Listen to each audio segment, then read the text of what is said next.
Hello, my name is Michael Griggs. I am the Director of Clinical Services for Breas, and I want to show you over the next few minutes just the key features in the Others menu. So let's go ahead and open up the Others menu. I'm going to move a little bit closer so that you can see the screen. And I'm going to talk about what you're looking at when you open up the Vivo 65 Others menu. So right up here at the top, you'll see a select patient circuit type selection.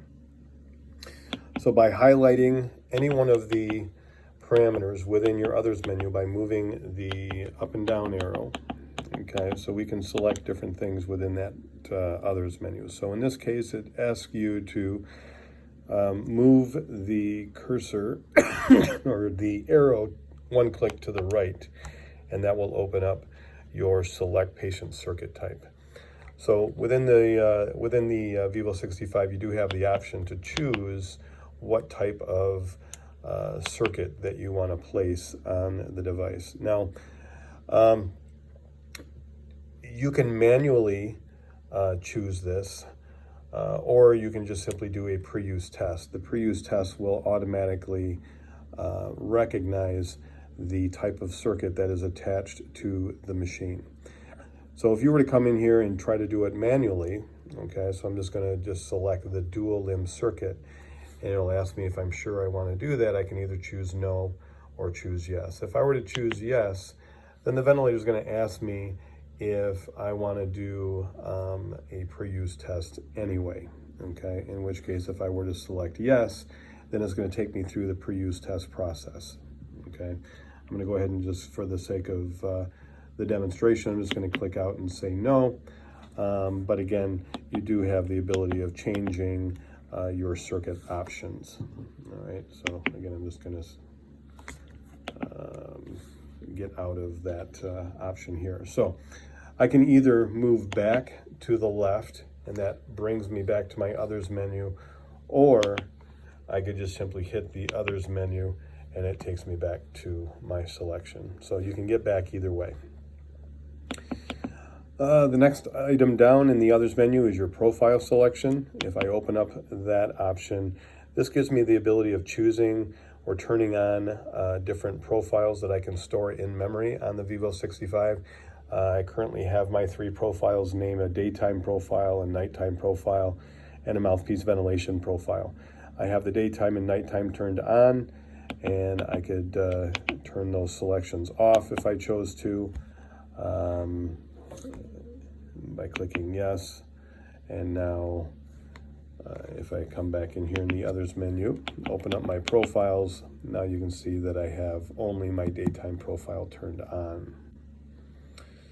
Okay, so that is my profiles, and that's how I can turn those features on. I'm going to make one click to the left, and we'll open up the Home Adjust option. The Home Adjust feature on this device is currently turned off.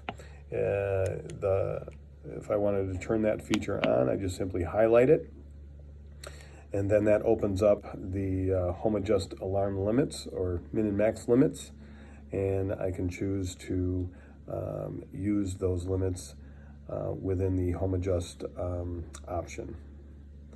But for the sake of the demonstration, I'm just going to simply move on with the other choices. So now I'm highlighting the pre-use test. The pre-use test, this feature will allow me to turn on or turn off the option of doing the pre-use test in the very, very beginning when you first turn the machine on. So I currently have the pre-use test option turned, I'll turn it on, okay? I'm going to turn the device off, and then I'm going to turn the device back on again. So this is where, you know, when you first turn the machine on, it'll ask you if you want to perform a pre-use test, okay? If you have in the Others menu, if you have this option turned on, that is what's going to cue the Vivo 65 to ask you if you want to perform a pre-use test. If I had that feature turned off, then it would not ask me when you first turn the machine on. Okay, but I think it's a good feature to leave on just as a reminder to if you need to do the test or not. Within this pre-use test selection, you can also start a pre-use test. As long as the ventilator is in standby, I can start a pre-use test procedure. So by highlighting it and then making one click to the right, it then takes me to the beginning of the pre-use test procedure.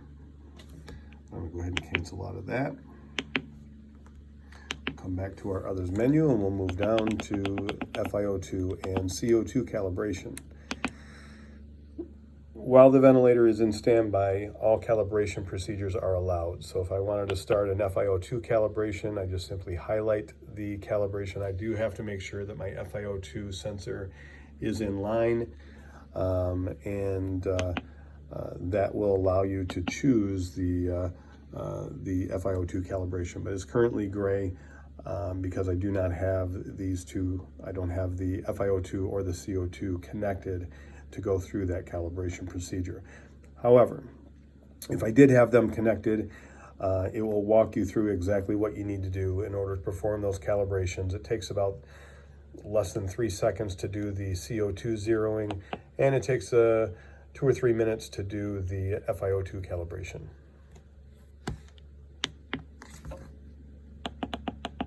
Under my device memory, by opening up the device memory, I can save memory to a data card by telling the device that, hey, look, I want to save memory to the card, or I can erase my internal memory by erasing the memory data. Under my patient operating time, this gives me the amount of time that the patient, or the amount of hours that the machine has been running for a particular patient, or since I have last reset that operating time.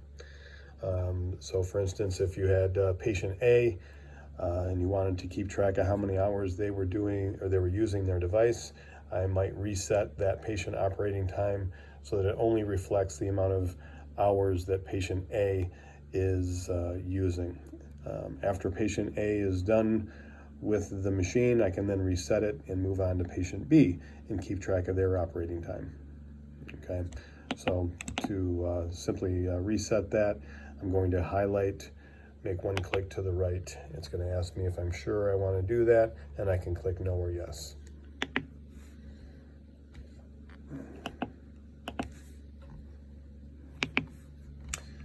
All right, so under device settings, okay, this is where I can choose some options as far as what's going on with the device. Display light, I can choose to leave the display light at an on position, and this will allow me to change the degree of brightness that is moving across the screen within my light intensity. I can also choose to make that an auto feature where the device will automatically dim or brighten depending on the light that is shining through the ambient light sensor. And lastly, I can also choose to make that display light delayed. If it's in the delayed position, if I do not touch any button for the course of 30 seconds, after 30 seconds, the screen will go dim. So that it's used mainly in nighttime settings where the screen may not be preferred to light up the room. This is a way for the RTs to be able to simply come up, hit a button, do their vent check, and then after 30 seconds, the screen will go dim. And then once it goes dim, all you have to do is just press a button, and any button on the screen, and the monitoring screen will light back up again. It should be coming up here shortly, and so for that feature, I'm just going to go ahead and oh, it just did it. So the alarm sound level, I can turn my alarm sound level all the way down to 1, which is the lowest level, but I can also change it to the highest level of 9, and the highest level is about 85 decibels. So So this also gives me the option of choosing my pressure units that are displayed on the monitoring screen, as well as my CO2 units. Here in America, we use millimeters of mercury and centimeters of water for our pressure and CO2 units. You'll notice here there's also an auto keypad lock that I could turn on, as well as a USB connection that is currently turned off. This USB connection is a read-only or a read and write setting. If it is in the read-only position, this will allow you to communicate on the side of the machine here at your USB port. So if you're wanting to use the Breas PC software and provide information, either downloading information directly to a computer, or if you wanted to use our remote, our remote monitoring screen, our remote monitoring within the software, then you need to make sure that that USB connection is in the read-only position. The time and date. The time and date, you are only able to make changes to the time and date when the ventilator is in standby. You can always make changes to the time format or the date format if the ventilator is running. So I currently have it set where I want it, but if I did want to make changes, I simply move up and down on my navigation buttons, and then left and right to make a change. Okay, so that is our date and time function. Again, this will not automatically spring forward or fall back for the daylight savings time, so you need to make sure that you manually take care of that. Also, I want to point out that the information that is stored in memory is based on the date and the time that you have set on the machine. So you want to make sure that that information is accurate. All right, and the last thing in the Others menu is our device information.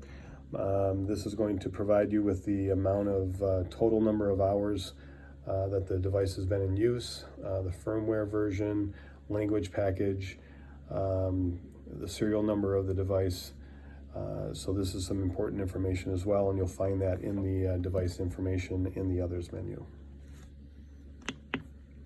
So that, ladies and gentlemen, is the brief overview of the Others menu, and I appreciate your time.